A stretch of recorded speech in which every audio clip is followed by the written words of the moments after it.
Parte segunda, capítulo 8º, da emancipação da alma, o sono e os sonhos. O espírito encarnado permanece de bom grado no seu envoltório corporal? É como se perguntasses se ao encarcerado agrada o cárcere. O espírito encarnado aspira constantemente à sua libertação e tanto mais deseja ver-se livre do seu invólucro, quanto mais grosseiro é esse. Durante o sono, a alma repousa como o corpo? Não, o espírito jamais está inativo. Durante o sono, afrouxam-se os laços que o prendem ao corpo, e não precisando estes então de sua presença. Ele se lança ao espaço e entra em relação mais direta com outros espíritos. Como podemos julgar da liberdade do espírito durante o sono? Pelos sonhos, quando o corpo repousa, acredita-o, tem o espírito mais faculdades do que no estado de vigília. Lembra-se do passado e algumas vezes prevê o futuro. Adquire maior potencialidade e pode pôr-se em comunicação com os demais espíritos, quer deste mundo, quer do outro. Dizem frequentemente: tive um sonho extravagante, um sonho horrível, mas absolutamente inverossímil. Enganas-te. É a miúde uma recordação dos lugares e das coisas que vistes ou que verás em outra existência ou em outra ocasião. Estando entorpecido o corpo, o espírito trata de quebrar seus grilhões e de investigar no passado ou no futuro. Pobres homens, que mal conheceis os mais vulgares fenômenos da vida. Julgai-vos muito sábios e as coisas mais comezinhas vos confundem. Nada sabeis responder a estas perguntas que todas as crianças formulam. Que fazemos quando dormimos? Que são os sonhos. O sono libera a alma parcialmente do corpo. Quando dorme, o homem se acha por algum tempo no estado em que fica permanentemente depois que morre. Tiveram sonos inteligentes os espíritos que, desencarnando, logo se desligam da matéria. Esses espíritos, quando dormem, vão para junto dos seres que lhes são superiores. Com estes viajam, conversam e se instruem. Trabalham mesmo em obras que se lhes deparam concluídas, quando volvem, morrendo na terra, ao mundo espiritual. Ainda esta circunstância é de molde a vos ensinar que não deveis temer a morte, pois que todos os dias morreis, como disse um santo. Isso pelo que concerne aos espíritos elevados. Pelo que respeita ao grande número de homens que, morrendo, têm que passar longas horas na perturbação, na incerteza de que tantos já vos falaram, esses vão, enquanto dormem, ou a mundos inferiores à terra, onde os chamam velhas afeições, ou em busca de gozos, quiçá mais baixos do que os que aqui tanto se deleitam.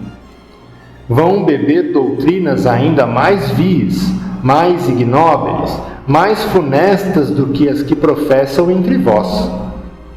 E o que gera a simpatia na terra é o fato de sentir-se o homem, ao despertar, ligado pelo coração àquele com quem acaba de passar 8 ou 9 horas de ventura ou de prazer. Também as antipatias invencíveis se explicam pelo fato de sentirmos em nosso íntimo que os entes com quem antipatizamos têm uma consciência diversa da nossa. Conhecemo-los sem nunca os termos visto com os olhos. É ainda o que explica a indiferença de muitos homens. Não cuidam de conquistar novos amigos, por saberem que muitos têm o que amam e lhes querem. Numa palavra, o sono influi mais do que supondes na vossa vida. Graças ao sono, os espíritos encarnados estão sempre em relação com o mundo dos espíritos. Por isso é que os espíritos superiores assentem, sem grande repugnância, em encarnar entre vós. Quis Deus que, tendo de estar em contato com o vício, pudessem eles ir retemperar-se na fonte do bem, a fim de igualmente não falirem quando se propõem a instruir os outros. O sono é a porta que Deus lhes abriu para que possam ir ter com seus amigos do céu. É o recreio depois do trabalho, enquanto esperam a grande libertação, a libertação final, que os restituirá ao meio que lhes é próprio. O sonho é a lembrança de que o espírito viu durante o sono. Notai, porém, que nem sempre sonhais. O que quer isso dizer? Que nem sempre vos lembrais do que vistes, ou de tudo que havias visto, enquanto dormíeis. É que não tendes então a alma no pleno desenvolvimento de suas faculdades. Muitas vezes, apenas vos fica a lembrança da perturbação que o vosso espírito experimenta à sua partida ou no seu regresso, acrescida da que resulta do que fizestes, ou do que vos preocupa quando despertos. A não ser assim, como explicaríeis os sonhos absurdos que tanto os sábios quanto os mais humildes e simples criaturas têm? Acontece também que os maus espíritos se aproveitam dos sonhos para atormentar as almas fracas e pusilâmines. Em suma, dentro em pouco vereis vulgarizar-se outra espécie de sonhos, conquanto tão antiga como a de que vimos falando, vós a desconheceis. Refiro-me aos sonhos de Joana, ao de Jacó, aos dos profetas judeus e ao de alguns adivinhos indianos.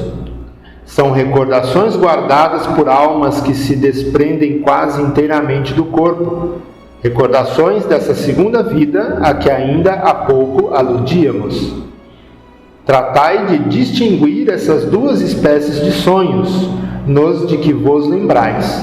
Ao contrário, cairíeis em contradições e em erros funestos à vossa fé.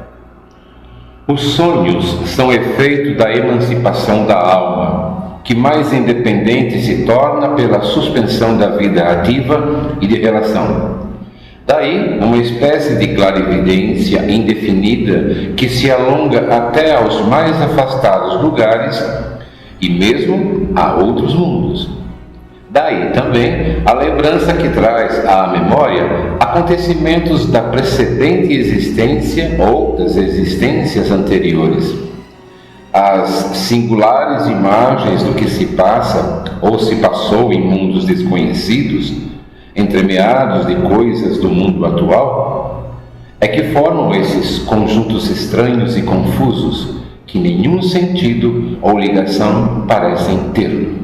A incoerência dos sonhos ainda se explica pelas lacunas que apresenta a recordação incompleta que conservamos do que nos apareceu quando sonhávamos.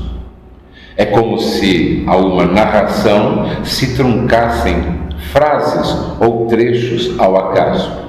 Reunidos depois, os fragmentos restantes, nenhuma significação racional seriam. Por que não nos lembramos sempre dos sonhos? Em o que chama sono, só há o repouso do corpo, visto que o espírito está constantemente em atividade. Recobra, durante o sono, um pouco de sua liberdade se corresponde com o que lhe são caros, quer neste mundo, quer em outros. Mas, como é pesada e grosseira a matéria que o compõe, o corpo dificilmente conserva as impressões que o espírito recebeu, porque a este não chegaram por intermédio dos órgãos corporais. Que se deve pensar das significações atribuídas aos sonhos? Os sonhos não são verdadeiros como o entendem os ledores de Buena Dicha, pois fora absurdo crer-se que sonhar com tal coisa anuncia tal outra. São verdadeiros no sentido de que apresentam imagens que, para o espírito, têm realidade, porém que, frequentemente, nenhuma relação guardam com o que se passa na vida corporal. São também, como atrás dissemos, um pressentimento do futuro, permitido por Deus, ou a visão do que no momento ocorre em outro lugar e que a alma se transporta. Não se contam por muitos os casos de pessoas que em sonhos aparecem aos seus parentes e amigos a fim de avisá-los do que a elas está acontecendo? Que são essas aparições senão as almas ou espíritos de tais pessoas a se comunicarem com entes caros? Quando tendes certezas de que o que vistes realmente se deu, não fica provado que a imaginação nenhuma parte tomou na ocorrência, sobretudo se o que observastes não vos passava pela mente quando em vigília? Acontece com frequência verem-se em sonho coisas que parecem um pressentimento, que afinal não se confirma. A que se deve atribuir isto? Pode suceder que tais pressentimentos venham a confirmar-se apenas para o espírito. Quer dizer que este viu aquilo que desejava, foi ao seu encontro. É preciso não esquecer que durante o sono a alma está mais ou menos sob a influência da matéria e que, por conseguinte, nunca se liberta completamente de suas ideias terrenas, onde resulta que as preocupações em estado de vigília podem dar ao que se vê a aparência do que se deseja ou do que se teme. A isto é que, em verdade, cabe chamar-se efeito da imaginação. Sempre que uma ideia nos preocupa fortemente, tudo o que vemos se nos mostra ligado a ela. Quando, em sonho, vemos pessoas vivas, muito nossas conhecidas, a praticarem atos de que absolutamente não cogitam, não é isso por efeito de imaginação? De que absolutamente não cogitam, dizes? Que sabes a tal respeito? Os espíritos dessas pessoas vêm visitar o teu, como o teu os vai visitar, sem que saibas sempre o em que eles pensam. Ademais, não é raro atribuirdes de acordo com o que desejais às pessoas que conheceis o que se deu ou está se dando em outras existências. É necessário o sono completo para a emancipação do espírito? Não. Basta que os sentidos entrem em torpor para que o espírito recobre a sua liberdade. Para se emancipar, ele se aproveita de todos os instantes de trégua que o corpo lhe concede, desde que haja prostração das forças vitais. O espírito se desprende, tornando-se tanto mais livre quanto mais fraco for o corpo. É assim que a sonolência ou simples torpor dos sentidos apresenta frequentemente as mesmas imagens do sonho.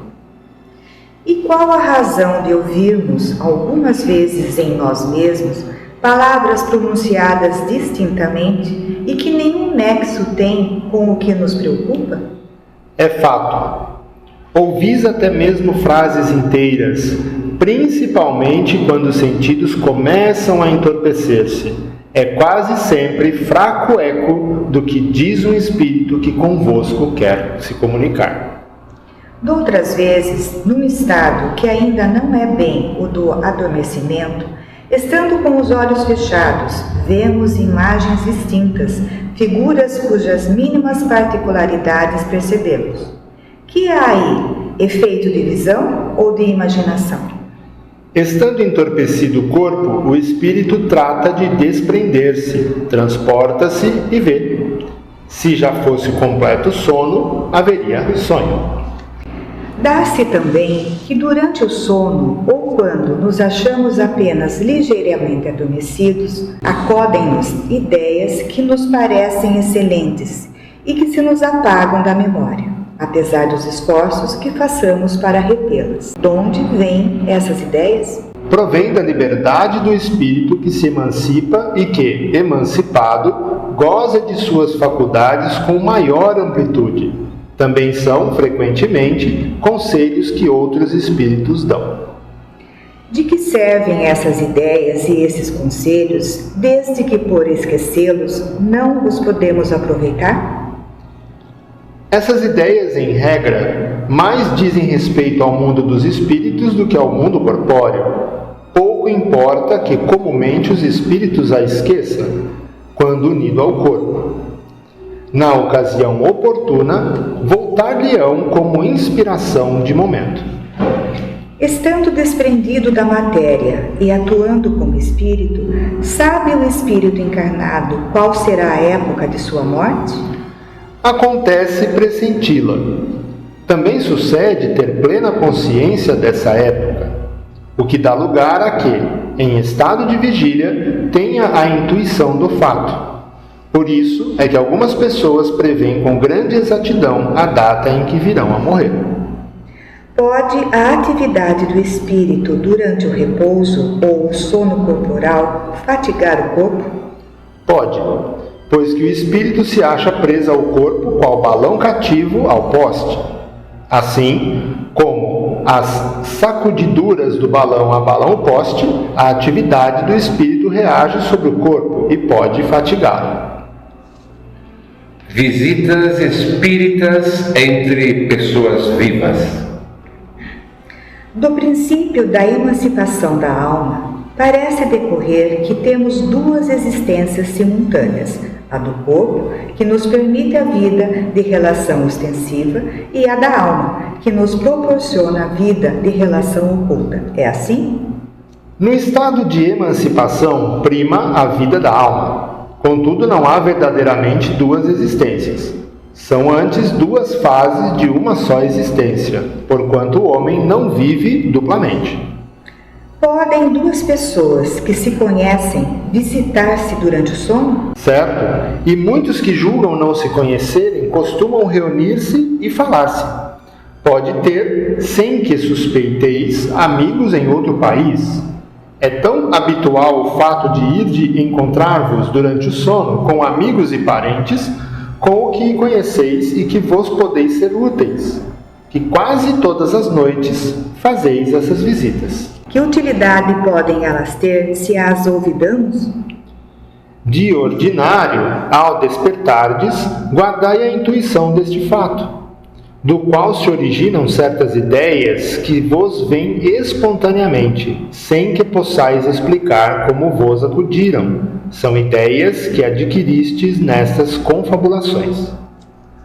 Pode o homem, pela sua vontade, provocar as visitas espíritas? Pode, por exemplo, dizer, quando está para dormir: quero esta noite encontrar-me em espírito com fulano. Quero falar-lhe para dizer isto? O que se dá é o seguinte: adormecendo o homem, seu espírito desperta e muitas vezes nada disposto se mostra a fazer o que o homem resolvera, porque a vida deste pouco interessa ao seu espírito, uma vez desprendido da matéria. Isto com relação a homens já bastante elevados espiritualmente. Os outros passam de modo muito diverso a fase espiritual de sua existência terrena. Entregam-se às paixões que os escravizaram ou se mantêm inativos. Pode, pois, suceder, tais sejam os motivos que a isso o induzem, que o espírito vá visitar aqueles com quem deseja encontrar-se, mas não constitui razão, para que semelhante coisa se verifique. O simples fato de ele o querer quando desperto. Podem espíritos encarnados reunir-se em certo número e formar assembleias? Sem dúvida alguma. Os laços antigos ou recentes de amizade costumam reunir desse modo diversos espíritos que se sentem felizes de estar juntos. Pelo termo antigos, se deve entender os laços de amizade contraída em existências anteriores. Ao despertar, guardamos intuição das ideias que aurimos nesses colóquios, mas ficamos na ignorância da fonte donde promanaram. Uma pessoa que julgasse morto um de seus amigos, sem que tal fosse a realidade, poderia encontrar-se com ele em espírito e verificar que continuava vivo? E dado o fato, poderia ao despertar ter dele a intuição? Como espírito, a pessoa que figuras pode ver o seu amigo, conhecer-lhe a sorte. Se lhe não houver sido imposto por prova, crer na morte desse amigo, poderá ter um pressentimento de sua existência, como poderá tê-lo de sua morte. Transmissão oculta do pensamento. Que é o que dá causa a que uma ideia, a de uma descoberta, por exemplo, surja em muitos pontos ao mesmo tempo? Já dissemos que durante o sono os espíritos se comunicam entre si. Ora bem, quando se dá o despertar, o espírito se lembra do que aprendeu e o homem julga ser isso um invento de sua autoria. Assim é que muitos podem simultaneamente descobrir a mesma coisa. Quando dizeis que uma ideia paira no ar, usais uma figura de linguagem mais exata do que supones. Todos, sem o suspeitarem, contribuem para propagá-la. Desse modo, o nosso próprio espírito revela muitas vezes a outros espíritos, malgrado nosso, o que constituía objeto de nossas preocupações no estado de vigília. Podem os espíritos comunicar-se estando completamente despertos os corpos? O espírito não se acha encerrado no corpo como numa caixa, irradia por todos os lados. Segue-se que pode comunicar-se com outros espíritos, mesmo em estado de vigília, se bem que mais dificilmente. Como se explica que duas pessoas perfeitamente acordadas tenham instantaneamente a mesma ideia? São dois espíritos simpáticos que se comunicam e veem reciprocamente seus pensamentos respectivos, embora não estejam adormecidos os corpos. Há entre os espíritos que se encontram uma comunicação de pensamento que dá causa a que duas pessoas se vejam e compreendam sem precisarem dos sinais ostensivos da linguagem. Poder-se-ia dizer que falam entre si a linguagem dos espíritos. Letargia, catalepsia, mortes aparentes. Os letárgicos e os catalépticos, em geral, veem e ouvem o que em derredor se diz e faz, sem que possam exprimir que estão vendo e ouvindo. É pelos olhos e pelos ouvidos que têm essas percepções? Não, pelo espírito. O espírito tem consciência de si, mas não pode comunicar-se. Por quê? Porque a isso se opõe o estado do corpo. E esse estado especial dos órgãos vos prova que no homem há alguma coisa mais do que o corpo, pois que, então, o corpo já não funciona e, no entanto, o espírito se mostra ativo. Na letargia, pode o espírito separar-se inteiramente do corpo, de modo a imprimir-lhe todas as aparências da morte e voltar depois a habitá-lo? Na letargia, o corpo não está morto, porquanto há funções que continuam a executar-se. Sua vitalidade se encontra em estado latente, como na crisálida, porém não aniquilada. Ora, enquanto o corpo vive, o espírito se lhe acha ligado, rompendo-se por efeito da morte real e pela desagregação dos órgãos, os laços que prendiam um ao outro, integral se torna separação, e o espírito não volta mais ao seu envoltório.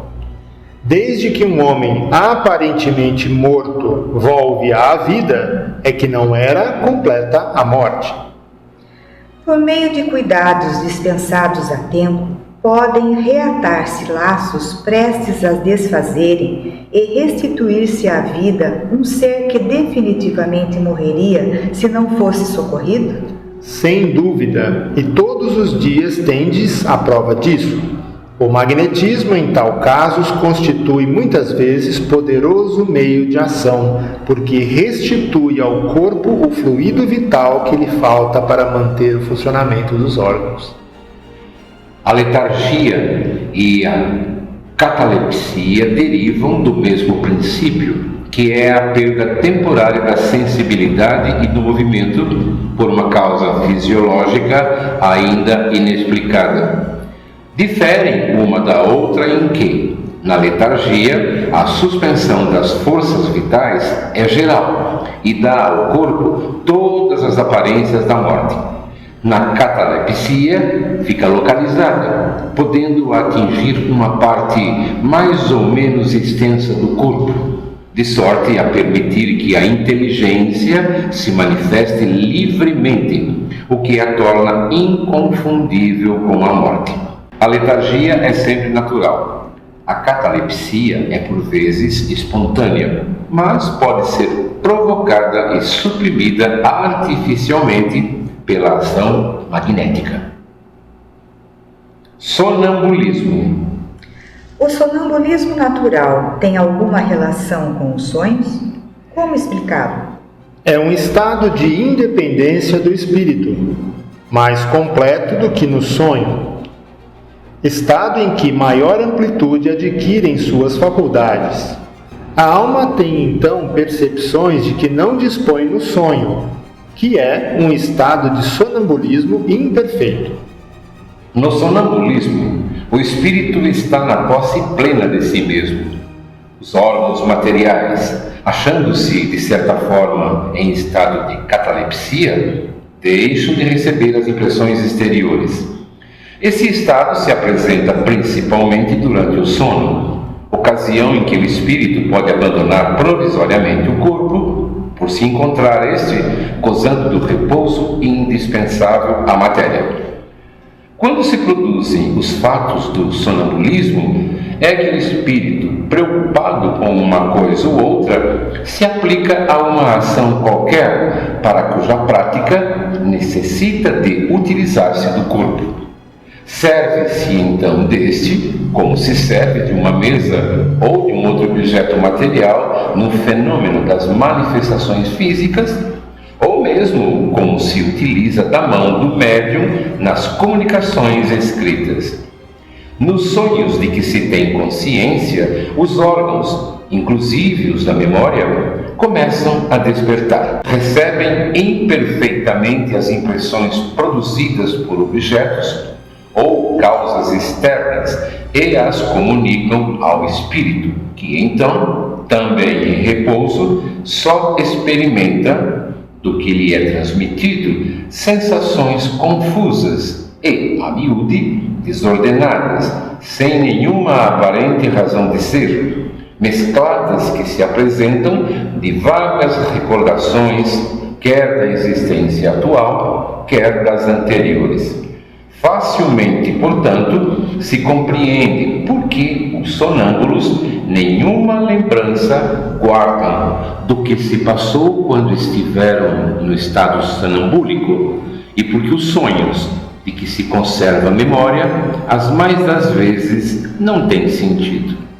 Digo, a mais das vezes, porque também sucede serem a consequência de lembrança exata de acontecimentos de uma vida anterior e até, não raro, uma espécie de intuição do futuro. O chamado sonambulismo magnético tem alguma relação com o sonambulismo natural? É a mesma coisa, com a só diferença de ser provocado. De que natureza é o agente que se chama fluido magnético?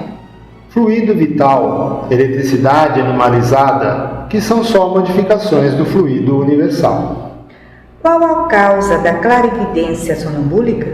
Já o dissemos, é a alma que vê. Como pode o sonâmbulo ver através dos corpos opacos? Não há corpos opacos, senão para os vossos grosseiros órgãos. Já precedentemente não dissemos que a matéria nenhum obstáculo oferece ao espírito que livremente a atravessa? Frequentemente ouvis o sonâmbulo dizer que vê pela fronte, pelo punho, etc. Porque, achando-vos inteiramente presos à matéria, não compreendeis lhe seja possível ver sem o auxílio dos órgãos.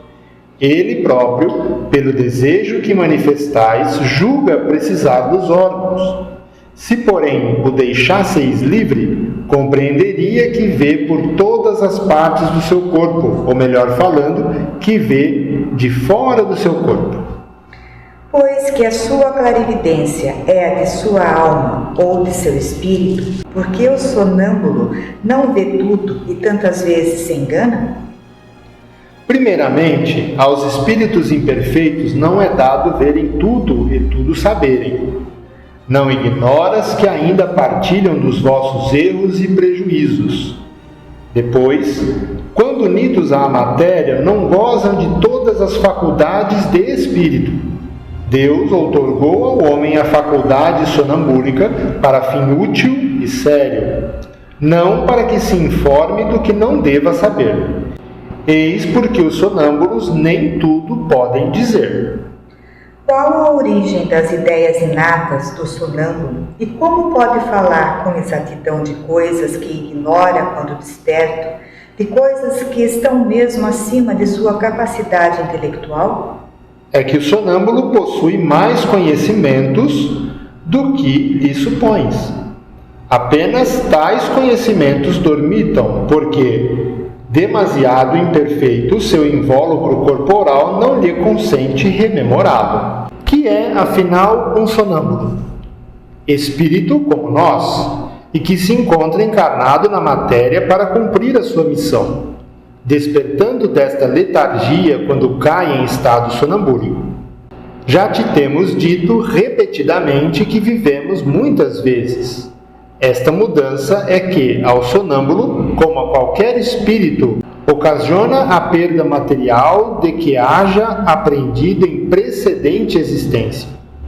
Entrando no estado que chamais crise, lembra-se do que sabe, mas sempre de modo incompleto. Sabe, mas não poderia dizer de onde lhe vem o que sabe, nem como possui os conhecimentos que revela. Passada a crise, toda recordação se apaga e ele volve à obscuridade. Mostra a experiência que os sonâmbulos também recebem comunicações de outros espíritos, que lhes transmitem o que devam dizer e suprem a incapacidade que denotam. Isto se verifica principalmente nas prescrições médicas. O espírito do sonâmbulo vê o mal, outro lhe indica o remédio. Esta dupla ação é, às vezes, patente e se revela, além disso, por estas expressões muito frequentes. Dizem-me que diga, ou proíbe-me que diga tal coisa. Nesse último caso, há sempre perigo em insistir-se por uma revelação negada, porque se dá aso a que intervenham espíritos levianos, que falam de tudo sem escrúpulo e sem se importarem com a verdade. Como se explica a visão à distância em certos sonâmbulos? Durante o sono, a alma não se transporta? O mesmo se dá no sonambulismo. O desenvolvimento maior ou menor da clarividência sonambúlica depende da organização física ou só da natureza do espírito encarnado? De uma e outra. Há disposições físicas que permitem ao espírito desprender-se mais ou menos facilmente da matéria. As faculdades de que goza o sonâmbulo são as que tem o espírito depois da morte? Somente até certo ponto, pois cumpre-se atenda à influência da matéria a que ainda se acha ligada. Pode o sonâmbulo ver os outros espíritos? A maioria deles os vê muito bem, dependendo do grau e da natureza da lucidez de cada um. É muito comum, porém, não perceberem no primeiro momento que estão vendo espíritos e os tomarem por seres corpóreos. Isso acontece principalmente aos que, nada conhecendo do espiritismo, ainda não compreendem a essência dos espíritos. O fato os espanta e fá-los supor que têm diante da vista seres terrenos. O mesmo se dá com os que, tendo morrido, ainda se julgam vivos. Nenhuma alteração notando ao seu derredor, e parecendo-lhes que os espíritos têm corpos iguais aos nossos, tomam por corpos reais os corpos aparentes com que os mesmos espíritos se lhes apresentam. O sonâmbulo que vê a distância, vê do ponto em que se acha o seu corpo ou do em que está a sua alma? Por que essa pergunta, desde que sabes ser a alma quem vê e não o corpo? Posto que o que se dá nos fenômenos sonambúlicos é que a alma se transporta, como pode o sonâmbulo experimentar no corpo as sensações do frio e do calor existentes no lugar onde se acha sua alma, muitas vezes bem distante do seu invólucro? A alma, em tais casos, não tem deixado inteiramente o corpo. Conserva-se-lhe presa pelo laço que o liga e então desempenha o papel de condutor das sensações. Quando duas pessoas se comunicam de uma cidade para outra por meio da eletricidade, esta constitui o laço que liga os pensamentos. Daí vem que confabulam como se estivessem um ao lado do outro. O uso que um sonâmbulo faz da sua faculdade influi no estado do seu espírito depois da morte? Muito. Como o bom ou o mau uso que o homem faz de todas as faculdades com que Deus o dotou. Êxtase. Que diferença há entre o êxtase e o sonambulismo? O êxtase é um sonambulismo mais apurado. A alma do estático ainda é mais independente. O espírito do estático penetra realmente nos mundos superiores? Vê esses mundos e compreende a felicidade do que os habitam, donde lhe nasce o desejo de lá permanecer. Há, porém, mundos inacessíveis aos espíritos que ainda não estão bastante purificados. Quando o estático manifesta o desejo de deixar a Terra, fala sinceramente e não o retém o instinto da conservação? Isso depende do grau de purificação do espírito. Se verifica que a sua futura situação será melhor do que a sua vida presente, esforça-se por desatar os laços que o prendem à terra. Se o deixasse o estático entregue a si mesmo, poderia sua alma abandonar definitivamente o corpo? Perfeitamente, poderia morrer. Por isso é que preciso se torna chamá-lo a voltar, apelando para tudo o que prende a este mundo, fazendo-lhe sobretudo compreender que a maneira mais certa de não ficar lá, onde vê que será feliz, consistiria em partir a cadeia que o tem preso ao planeta terreno. Pretendendo que lhe é dado ver coisas que evidentemente são produto de uma imaginação que as crenças e prejuízos terrestres impressionaram, não será justo concluir-se que nem tudo o que o estático vê é real? O que o estático vê é real para ele, mas como seu espírito se conserva sempre debaixo da influência das ideias terrenas, pode acontecer que veja seu modo, ou melhor, que exprima o que vê numa linguagem moldada pelos preconceitos e ideias de que se acha imbuído, ou, então, pelos vossos preconceitos e ideias, a fim de ser mais bem compreendido. Neste sentido, principalmente, é que lhe sucede errar. Que confiança se pode depositar nas revelações dos estáticos? O estático está sujeito a enganar-se muito frequentemente, sobretudo quando pretende penetrar no que deva continuar a ser um mistério para o homem, porque, então, se deixa levar pela corrente de suas próprias ideias, ou se torna joguete de espíritos mistificadores, que se aproveitam de sua exaltação para fasciná-lo. Que deduções se podem tirar dos fenômenos do sonambulismo e do êxtase? Não constituirão uma espécie de iniciação na vida futura? A bem dizer, mediante esses fenômenos, o homem entrevê a vida passada e a vida futura. Estude-os e achará o aclaramento de mais de um mistério, que por sua razão inutilmente procura devassar. Poderiam tais fenômenos adequar-se às ideias materialistas? Aquele que os estudar de boa fé e sem prevenções não poderá ser materialista nem ateu. Dupla vista. O fenômeno a que se dá a designação de dupla vista tem alguma relação com o sonho e o sonambulismo? Tudo isso é uma só coisa. O que se chama dupla vista é ainda resultado da libertação do espírito, sem que o corpo seja adormecido. A dupla vista ou segunda vista é a vista da alma. É permanente a segunda vista? A faculdade é, o exercício não. Nos mundos menos materiais do que o vosso, os espíritos se desprendem mais facilmente e se põem em comunicação apenas pelo pensamento, sem que, todavia, fique abolida a linguagem articulada. Por isso mesmo, em tais mundos, a dupla vista é a faculdade permanente para a maioria de seus habitantes, cujo estado natural se pode comparar ao dos vossos sonâmbulos lúcidos. Essa também é a razão por que esses espíritos se vos manifestam com maior facilidade do que os encarnados em corpos mais grosseiros. A segunda vista aparece espontaneamente ou por efeito da vontade de quem a possui como faculdade? As mais das vezes é espontânea. Porém, a vontade também desempenha com grande frequência importante papel no seu aparecimento.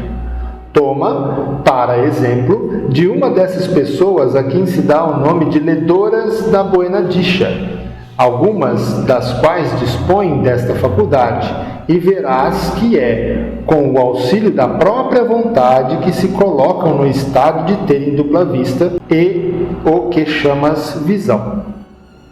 A dupla vista é suscetível de desenvolver-se pelo exercício? Sim, do trabalho sempre resulta o progresso e a dissipação do véu que encobre as coisas. Esta faculdade tem qualquer ligação com a organização física? Incontestavelmente, o organismo influi para a sua existência. Há organismos que lhe são refratários. Por que a segunda vista parece hereditária em algumas famílias? Por semelhança da organização que se transmite como as outras qualidades físicas. Depois, a faculdade se desenvolve por uma espécie de educação, que também se transmite de um a outro. É exato que certas circunstâncias desenvolvem a segunda vista? A moléstia, a proximidade do perigo, uma grande comoção podem desenvolvê-la. O corpo, às vezes, vem a achar-se num estado especial que faculta o espírito ver o que não podeis ver com os olhos carnais. Nas épocas de crises e de calamidades, as grandes comoções, todas as causas, enfim, de superexcitação do moral, provocam, não raro, o desenvolvimento da dupla vista. Parece que a providência, quando um perigo nos ameaça, nos dá o meio de conjurá-lo. Todas as seitas e partidos perseguidos oferecem múltiplos exemplos desse fato. As pessoas dotadas de dupla vista sempre têm consciência de que a possuem? Nem sempre.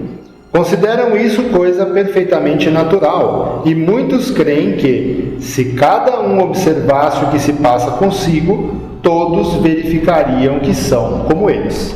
Poder-se-ia atribuir a uma espécie de segunda vista a perspicácia de algumas pessoas que, sem nada apresentarem de extraordinário, apreciam as coisas com mais precisão do que as outras?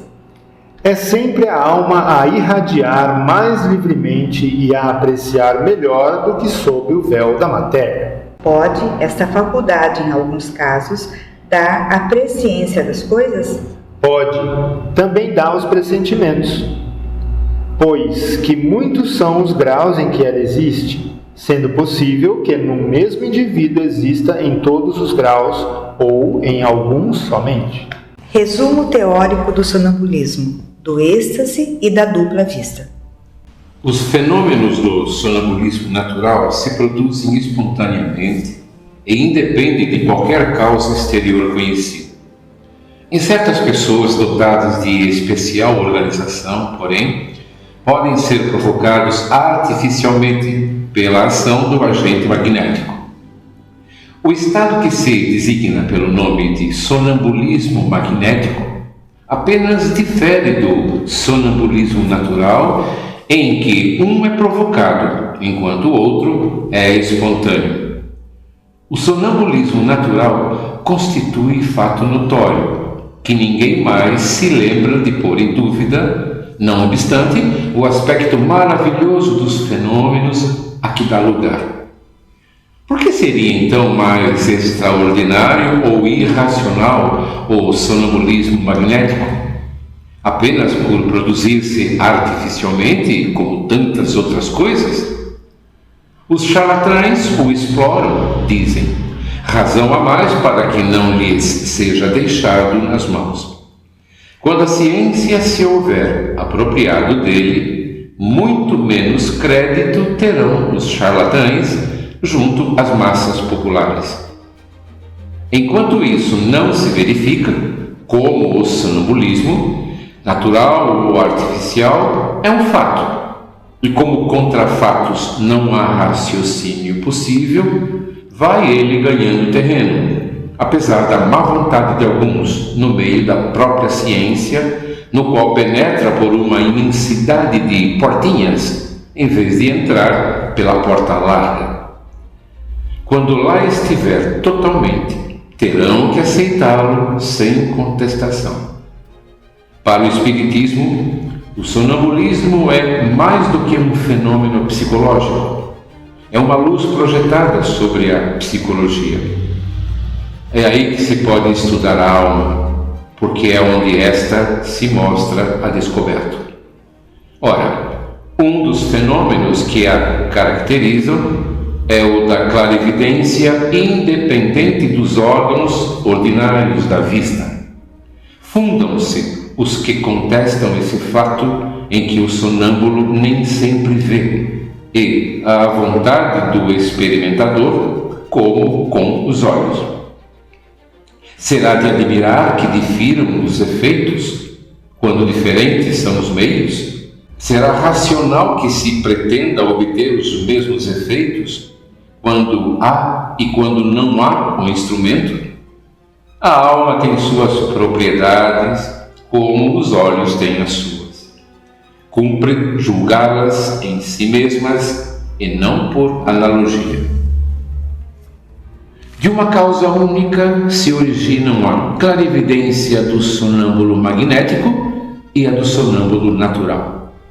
É um atributo da alma, uma faculdade inerente a todas as partes do ser incorpóreo que existe em nós e cujos limites não outros senão os assinados à própria alma. O sonâmbulo vê em todos os lugares em que sua alma possa transportar-se, qualquer que seja a longitude. No caso de visão à distância, o sonâmbulo não vê as coisas de onde está o seu corpo, como por meio de um telescópio. Vê as presentes como se achasse no lugar onde elas existem, porque sua alma, em realidade, lá está. Por isso é que seu corpo fica como que aniquilado e privado de sensação, até que a alma volte a habitá-lo novamente. Essa separação parcial da alma e do corpo constitui um estado anormal, suscetível de duração mais ou menos longa, porém não indefinida. Daí a fadiga que o corpo experimenta após certo tempo, mormente quando aquela se entrega a um trabalho ativo. A vista da alma ou do espírito não é circunscrita e não tem sede determinada. Eis porque os sonâmbulos não lhe podem marcar órgão especial. Vêm porque vêm, sem saberem o motivo nem o modo, uma vez que, para eles, na condição de espíritos, a vista carece de foco próprio. Se se reportam ao corpo, esse foco lhes parece estar nos centros em que maior é a atividade vital, principalmente no cérebro, na região do epigástrio ou no órgão que considerem o ponto de ligação mais forte entre o espírito e o corpo. O poder da lucidez sonambúlica não é ilimitado. O espírito, mesmo quando completamente livre, tem restringido seus conhecimentos e faculdades, conforme o grau de perfeição que haja alcançado. Ainda mais restringidos os tem quando ligado à matéria, a cuja influência está sujeito. É o que motiva não ser universal, nem infalível, a clarividência sonambúlica. E tanto menos se pode contar com a sua infalibilidade, quanto mais desviada seja do fim visado pela natureza e transformada em objeto de curiosidade e de experimentação. No estado de desprendimento em que fica colocado, o espírito do sonâmbulo entra em comunicação mais fácil com os outros espíritos encarnados ou não encarnados. Comunicação que se estabelece pelo contato dos fluidos que compõem os perispíritos e servem de transmissão ao pensamento, como o fio elétrico. O sonâmbulo não precisa, portanto, que se lhe exprimam os pensamentos por meio da palavra articulada. Ele os sente e adivinha. É o que o torna eminentemente impressionável e sujeito às influências da atmosfera moral que o envolva. Essa também a razão por que uma assistência muito numerosa e a presença de curiosos mais ou menos malevolentes lhe prejudicam de modo essencial o desenvolvimento das faculdades que, por assim dizer, se contraem, só se desdobrando com toda a liberdade no meio íntimo ou simpático. A presença de pessoas mal intencionadas ou antipáticas lhe produz efeito idêntico ao do contato da mão na sensitiva. O sonâmbulo vê, ao mesmo tempo, o seu próprio espírito e o seu corpo, os quais constituem, por assim dizer, dois seres que lhe representam a dupla existência, corpórea e espiritual. Existências que, entretanto, se confundem mediante os laços que as unem. Nem sempre o sonâmbulo se apercebe de tal situação, e essa dualidade faz que, muitas vezes, fale de si como se falasse de outra pessoa. É que, ora é o ser corpóreo que fala ao ser espiritual, ora é este que fala àquele. Em cada uma das suas existências corporais, o espírito adquire um acréscimo de conhecimento e de experiência. Esquece-os parcialmente quando encarnado em matéria por demais grosseira, porém, deles se recorda como espírito. Assim é que certos sonâmbulos revelam conhecimentos acima do grau da instrução que possuem, e mesmo superiores às suas aparentes capacidades intelectuais. Portanto, da inferioridade intelectual e científica do sonâmbulo, quando desperto, nada se pode inferir com relação aos conhecimentos que porventura revele no estado de lucidez. Conforme as circunstâncias e o fim que se tenha em vista, ele os pode aurir da sua própria existência, da sua clarividência relativa às coisas presentes, ou dos conselhos que receba de outros espíritos. Podendo o seu próprio espírito ser mais ou menos adiantado, possível lhe é dizer coisas mais ou menos certas.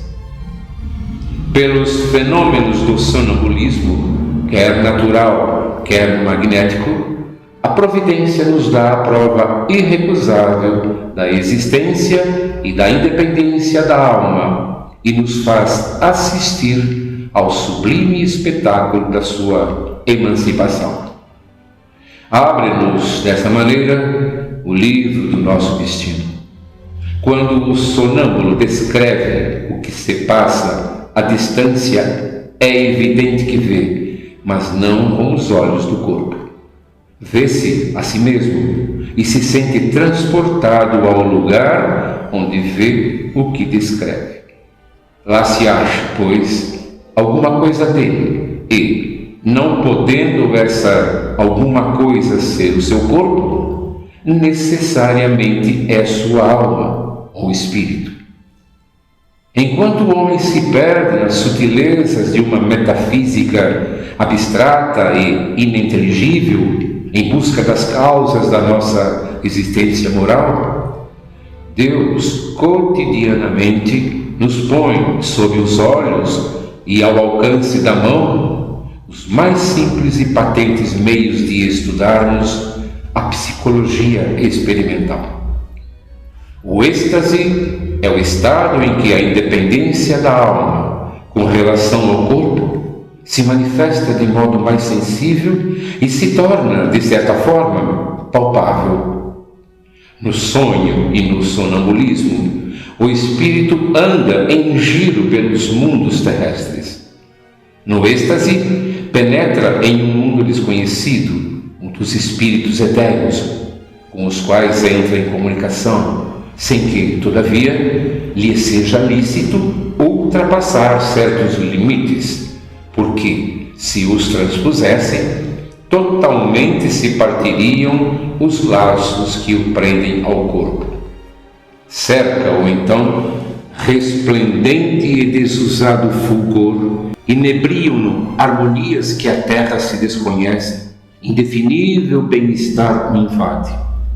Goza antecipadamente da beatitude celeste, e bem se pode dizer que pousa um pé no limiar da eternidade. No estado de êxtase, o aniquilamento do corpo é quase completo.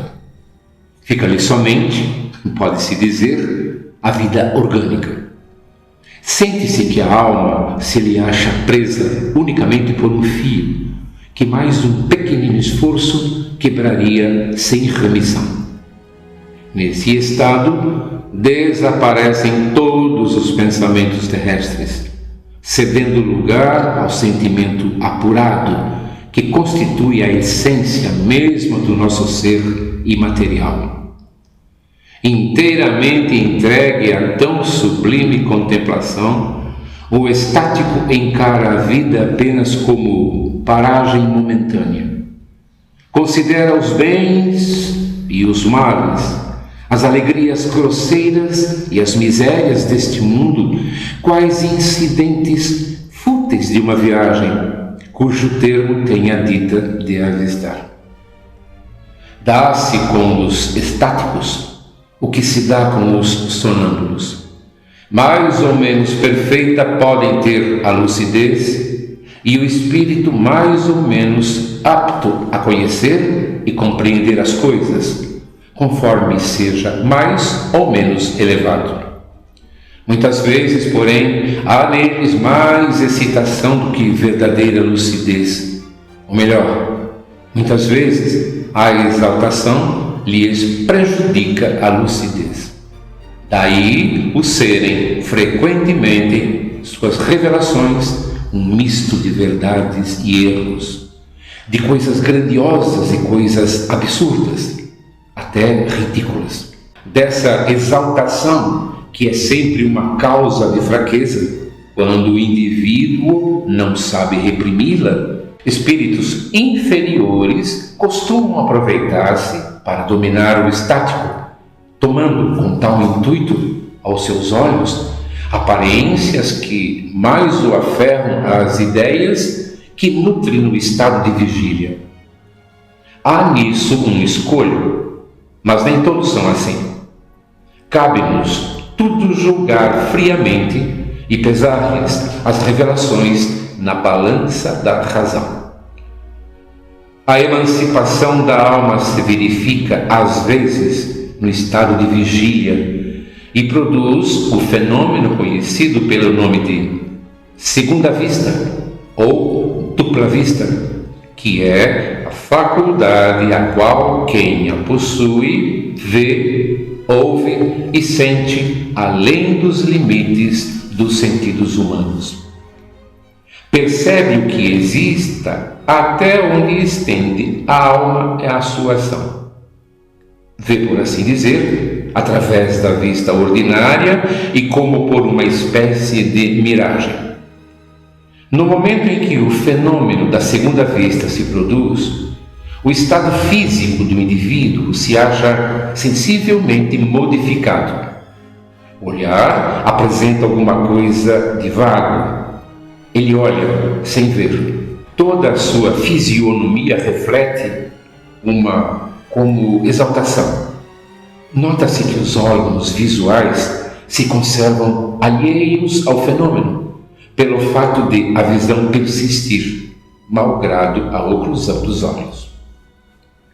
Aos dotados desta faculdade, ela se afigura tão natural como a que todos temos de ver. Consideram-na um atributo de seus próprios seres, que em nada lhes parecem excepcionais. De ordinário, o esquecimento se segue a essa lucidez passageira, cuja lembrança, tornando-se cada vez mais vaga, acaba por desaparecer como a de um sonho. O poder da vista dupla varia, indo desde a sensação confusa até a percepção clara e nítida das coisas presentes ou ausentes. Quando rudimentar, confere a certas pessoas o tato, a perspicácia, uma certa segurança nos atos a que se pode dar o qualificativo de precisão de golpe de vista moral. Um pouco desenvolvida, desperta os pressentimentos. Mais desenvolvida, mostra os acontecimentos que deram ou estão para dar-se. O sonambulismo natural e artificial, o êxtase e a dupla vista são efeitos vários ou de modalidades diversas, de uma mesma causa. Esses fenômenos, como os sonhos, estão na ordem da natureza. Tal a razão porque hão existido em todos os tempos. A história mostra que foram sempre conhecidos e até explorados desde a mais remota antiguidade, e neles se nos depara a explicação de uma imensidade de fatos que os preconceitos fizeram fossem tidos por sobrenaturais.